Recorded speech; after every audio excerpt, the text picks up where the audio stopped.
Here I have Samsung Galaxy M23, and today I'm going to show you how to take a burst shot or the series of photos on this device.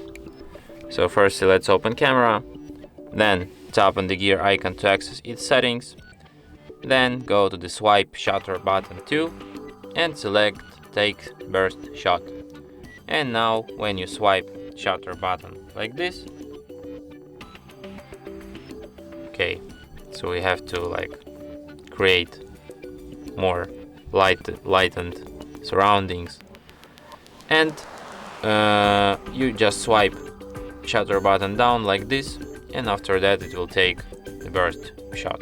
So as you can see, I took 20 something shots, 24 shots, and here we can review all these shots just like this.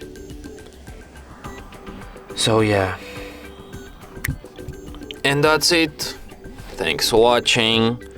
If you find this tutorial useful, don't forget to hit that like button and subscribe to our channel.